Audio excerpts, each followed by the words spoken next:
Jorge Joestar, Chapter 11. Gremlin. Word reached me that people were seeing strange things during flights. Other pilots started blaming any airborne mechanical failures on these monsters. They were small skinny people with no eyes, the story said. The times and places of these monsters' sightings were all over the place, and at first the target seemed indiscriminate, but I changed my thinking as stories of this monster began focusing in on me, until the Royal Aero Club's own Jim Graham came in shouting, "I saw it! It was clinging to the underside of my plane! Look!" he added, slapping the side of the plane he'd just landed, a French-born beauty named Simone. It was a Blériot 11 monoplane with two reels under the main wing and one under the tail, and the panel between the front reels was hanging open. The engine was visible inside that square hole, and 2 or 3 screws near the cylinder had come loose and fallen out. "See? I thought the engine was making a terrible racket, and this is why," Jim said, quite beside himself. He explained that he'd seen a tiny eyeless creature, maybe 50 centimetres tall, scrabbling about under his plane doing something. 50 centimetres. That was far smaller than I'd imagined.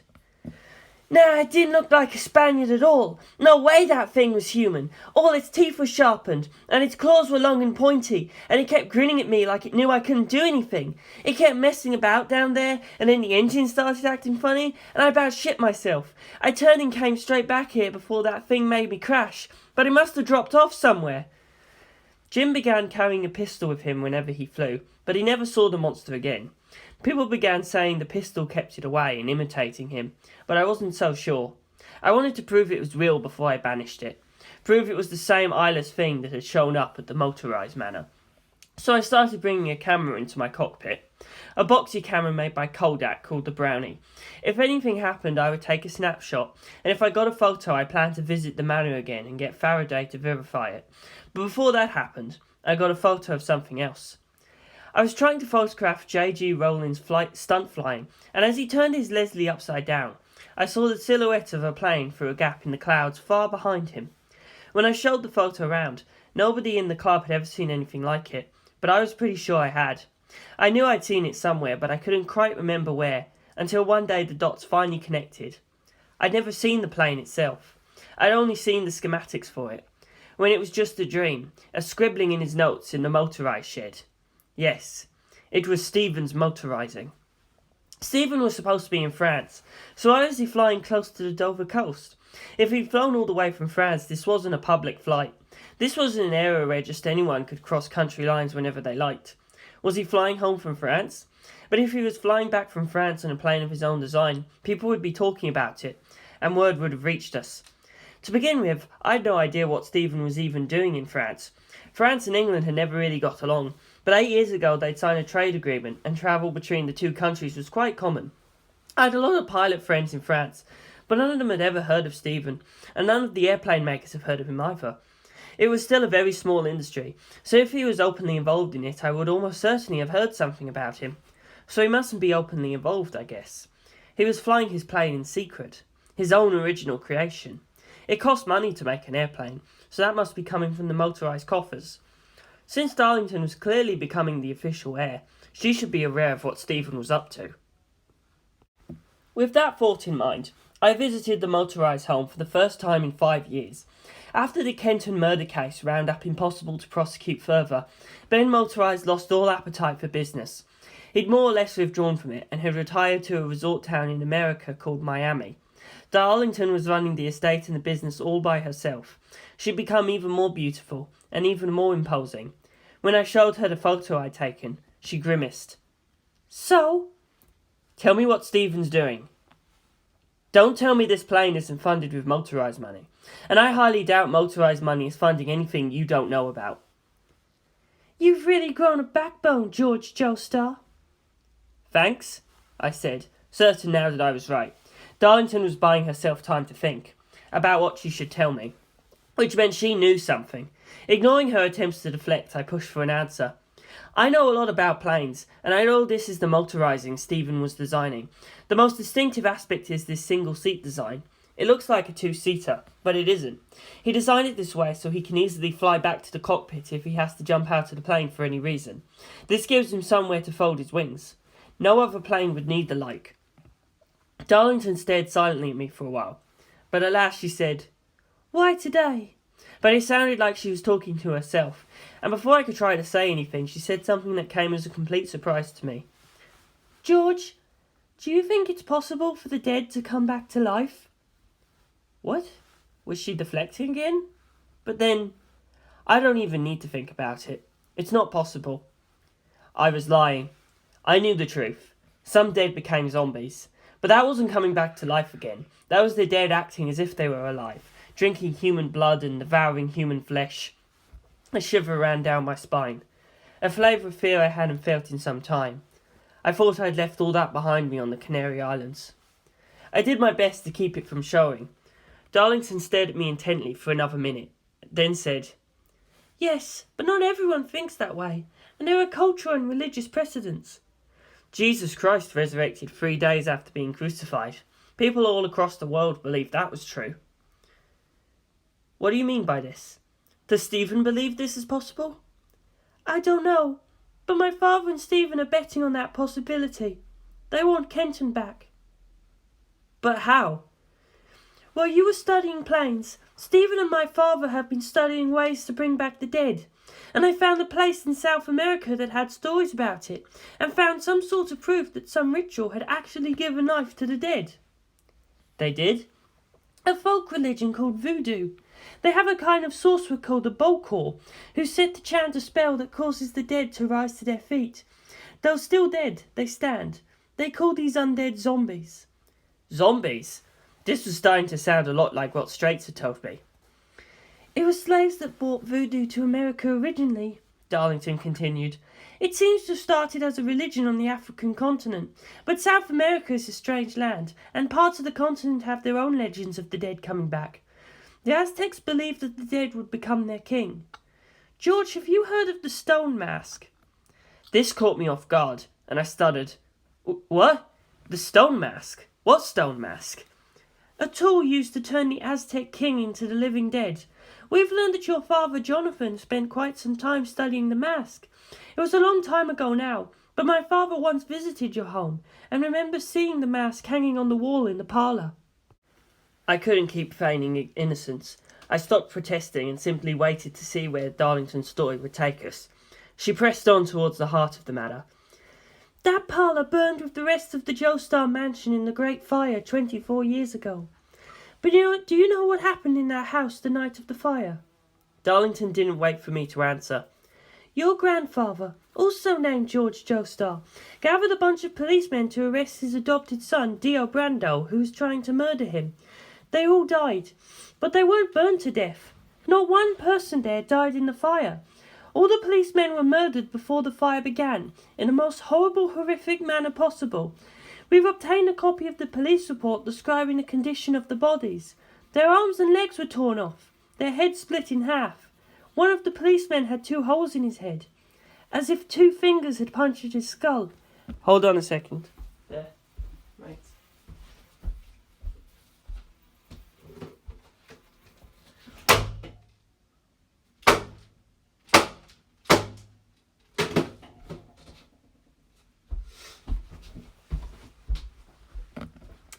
B.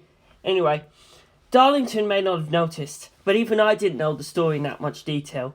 All I knew is that Dio Brando had put the mask on, murdered my grandfather, and when blood hit the mask, he turned into a vampire and slaughtered the cops. Part of the Joestar mansion that survived the fire had similar round holes on the ceiling, and on the wall 2 rows of parallel holes like someone had walked straight up the wall, smashing their feet through it with every step. That night, 24 years ago, something was in the Joestar mansion, something with unnatural power, and we know that the Aztec kings had similar inhuman power. The stone mask links Aztec legends in the Joestar mansion, and ties both to a third place, a town in the valley known as Wind Knight's Lot." By this point, I couldn't help but be impressed. She'd done her homework well. "That town was wiped out in a single night. The only survivors were a young girl and her brother. It seems someone swore them to secrecy. There should have been bodies everywhere, but they were all taken away by some powerful group. Stephen and my father managed to get those 2 survivors to tell everything. They tried money at first, but but apparently using Dio Brando's name and showing them a photograph of him was far more effective. The sister told them the truth. Dio Brando came to that town and turned everyone there into the living dead. Darlington had stepped right into the heart of the matter, and she kept on walking. And then their gaze turned towards the ship that sank while your parents were on their honeymoon. They investigated. They wanted to find the ship's wreck but couldn't find it anywhere, so all they could do was check the records from the port it left from. They found one suspicious piece of cargo, a large box, and the owner's name was listed only as DB. One of the dock workers who helped carry the box on board told him it was a big sturdy black box that looked like a coffin, and another dock worker told them that he'd heard a voice from inside it. George, we know when your mother was rescued by Canary Island fishermen, she was afloat on a large box that looked very like a coffin. And George, I'm sure you know how Stephen and your father came by that statement. They went to La Palma in the Canary Islands and learned more than the history of your family. They found 73 people had died in the church in 1905. And that evening, a mysterious group had declared curfew on the island, essentially declaring martial law. Stephen and father investigated further and found the same group had come to the island 5 years earlier and done the same thing, doing something so terrifying the islanders refused to speak of it at all.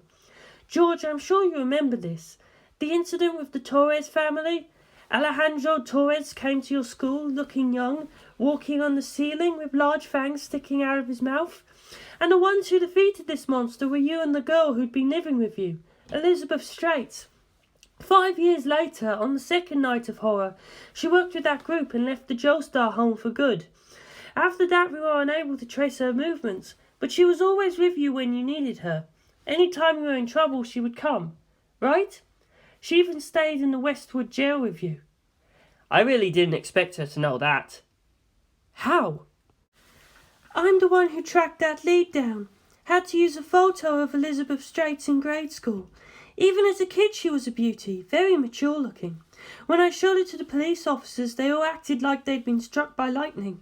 Their eyes went blank and they passed out. She left them seriously damaged.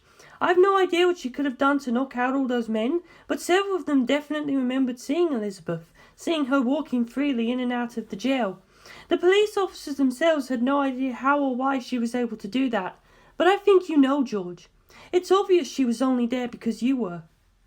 She saw through everything. Embarrassment threatened to turn my face red, but I desperately tried to keep my poker face going.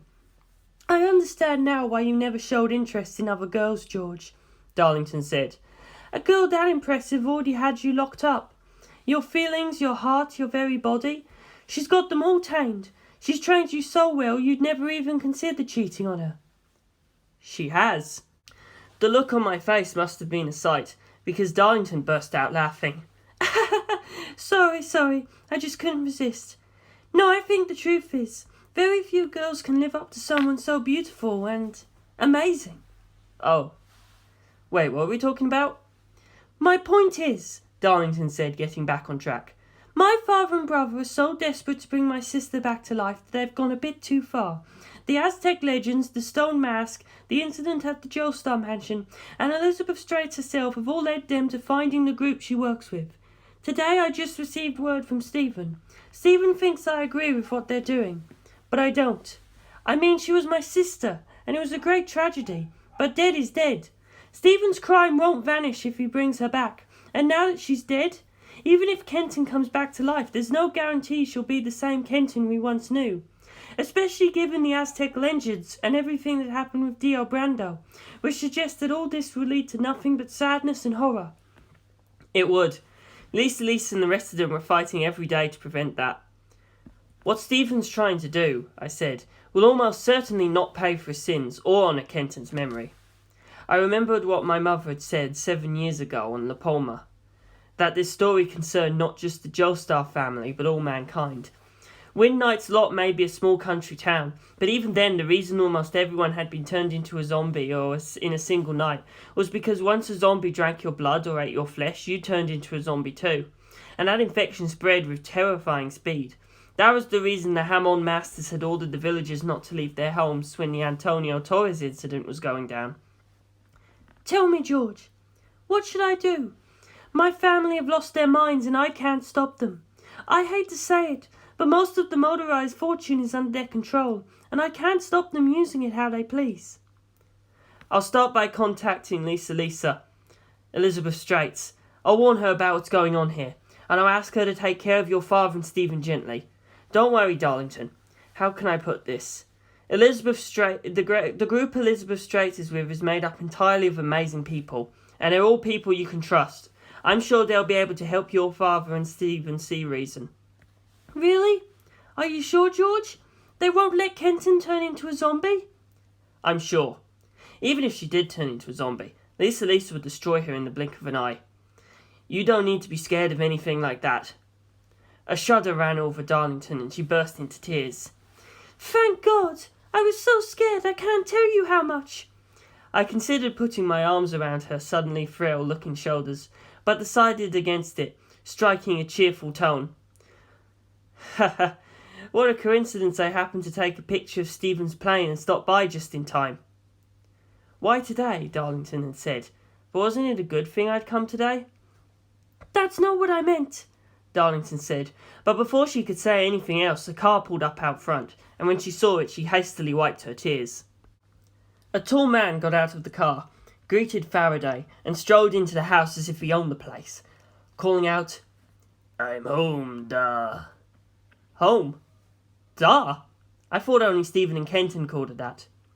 Let me introduce you, George, Darlington said, smiling, and rising to greet the man coming down the hall and making his leather boots squeak loudly on the hardwood floor. Oh, da! I went to put a bouquet on the cliff tops. Say a prayer and let your mother know our good news, he said as he stepped in. He was a rather handsome man, of a significantly more impressive build than my own, and I was instantly in a bad mood. Was this because I had already guessed who he must be? Oh, we have company? I do apologise, he said with a pleasant smile I found infuriating. William, this is Jorge Joestar, Darlington said. George, this is my fiancé, William Cardinal. Cardinal's eyes went wide. Then he smiled broadly and held out his hand. Oh, you're Mr. Jorge Joestar. Well met, sir. What brings you here today? I had nothing to say to him. I heard of your engagement and came to congratulate you both. Congratulations, I said, and shook his big, thick hand. Oh, well, thank you very much. With the handshake complete, neither one of us said another word. We both knew already we had nothing to say to each other. George, thank you very much for coming, Darlington said, breaking the silence. I'll see you to the door. Darlington went out in the hall, and Cardinal came with us, apparently not needing an invitation. George, you'll come to our wedding, won't you? Sorry, but I think I'd better not. Given my history with this family, I doubt I'd be very welcome. True enough, Cardinal chuckled. I cringed, but whatever. I greeted Faraday at the door, and as I stepped outside, Cardinal said, Since you said it first, you do tend to be a bad influence here. Could I ask that you not ever visit here again? We've got enough work today rebuilding the motorized name, and as grateful as Dar is for your friendship, from this point on, we've got to do this as a couple, see? I turned around and looked at Darlington, but she wouldn't meet my eye. All the power I'd felt from her when I'd arrived had vanished into thin air, and she was dithering like someone else entirely. Cardinal put his hand on her shoulders and said, Right, Dar? What's wrong? You seem out of it. Are you tired? Get it together. Then Darlington said, sorry, and smiled and got it together. Thank you for everything, George. Both our houses have seen too much tragedy, but personally you'll still have my trust. Goodbye, Jorge Joestar. Give my best wishes to your family. Her words sounded like the air to the house, but the strength had left her eyes. But I said nothing. It was her family and her life. I gave a quick wave and left the motorized manor. I went home, called Mother at work, and had her contact Lisa. About 10 minutes later, the phone rang. Lisa wouldn't tell me where she was, but I told her what Darlington had told me. I don't know anything about this man, Cardinal, but we're already watching the motorized men. It'll be fine. Frankly, the fact he has his own airplane design might come in handy. George, it's still a ways off, but war is coming. Yeah, the RIC's been working with the Navy, and soon enough they'll officially be the Navy's Airborne Division. Don't die, okay? I won't, I said.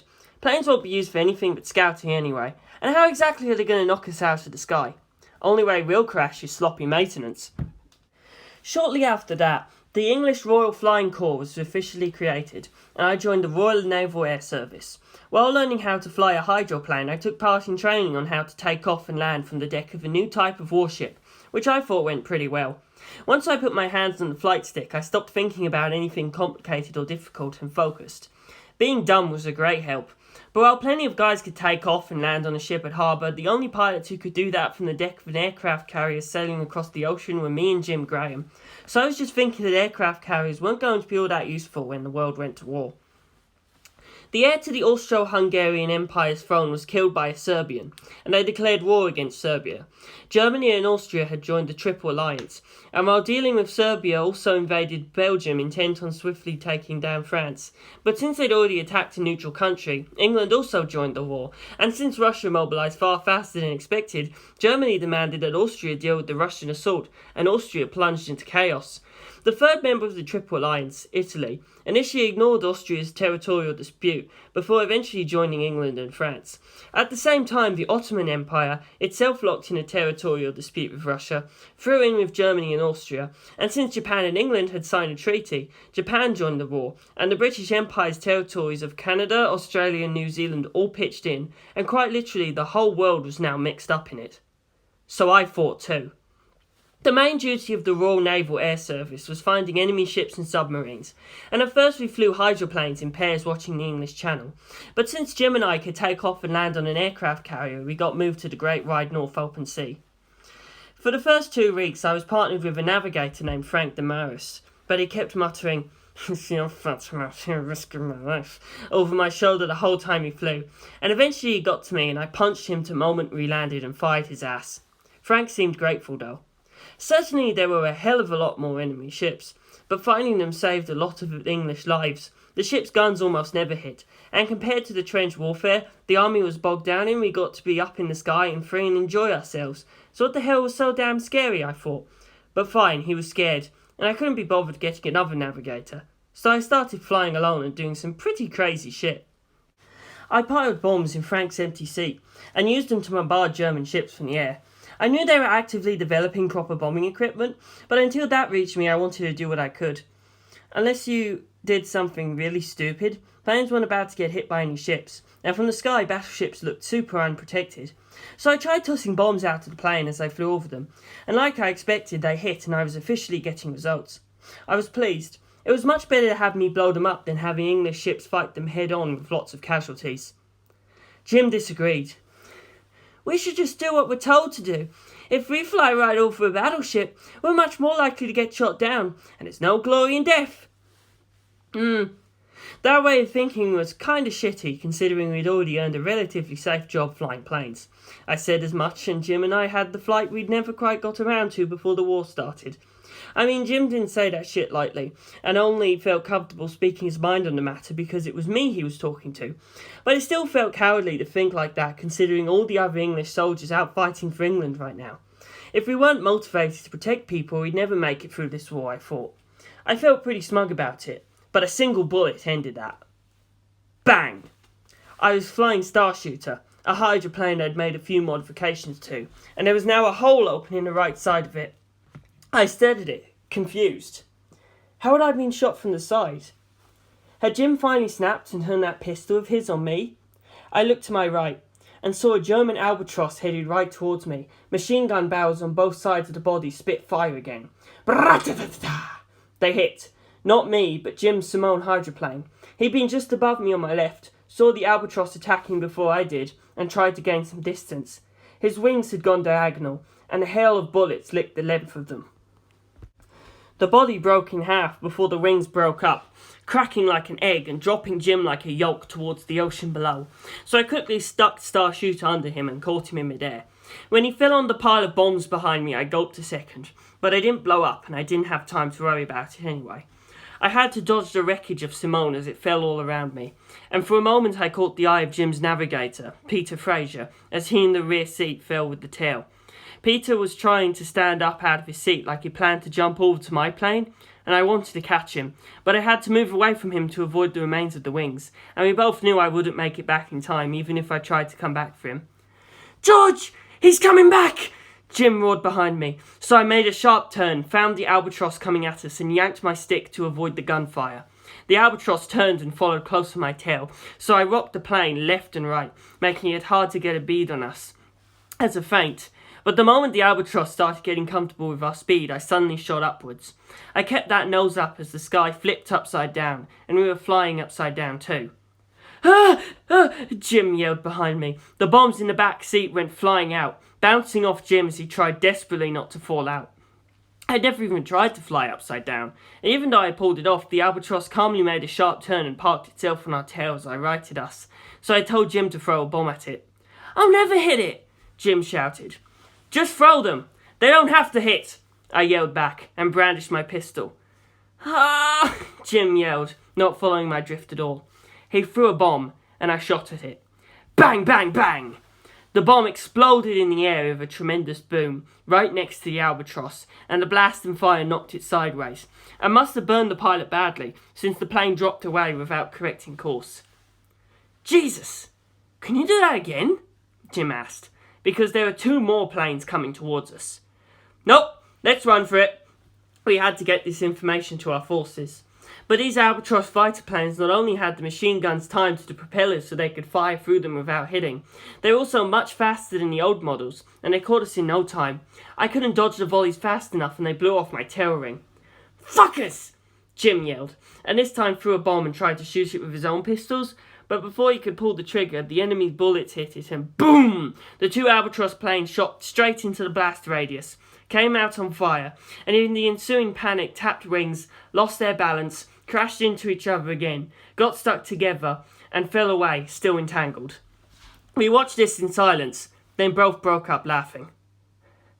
That was lucky. I turned around and shook hands with Jim, then stared at the tail of Star Shooter, with its missing rings. Jim followed my gaze. "Well," I said, "emergency landing it is." Jim shrugged. "In the middle of the North Sea? Guess it's better than what Peter got." "Sorry about Peter. Nobody could have saved him. I should be thanking you. Seriously, man, I owe you one. If your plane hadn't split apart so perfectly, I could never have done it, and even then I just happened to be in exactly the right place." "Yeah." Jim was starting to shake. I turned back round, facing forward. So, I thought, how close to our forces would I be able to get?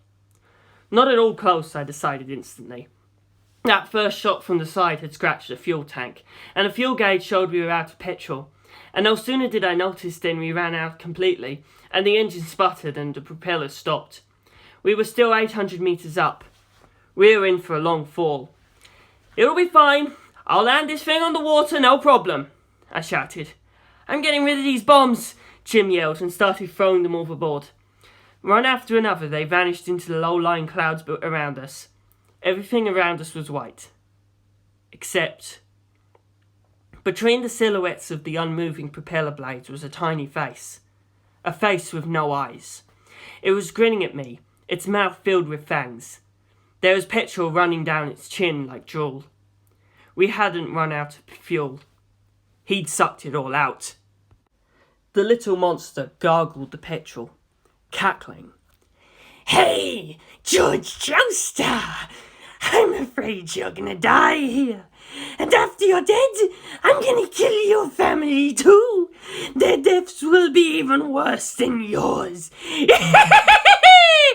The laugh was so shrill it made Jim squeal behind me. He could see it too. See the monster that knew my name. It had brown skin, unruly brown hair, and the way it was grinning at me. I knew him, I thought. Who was he? I grabbed the camera I kept in my seat and pressed the shutter. Snap! A moment later, we were out of the clouds, could see around us, and the face between the propellers was gone. Neither of us said a word at first.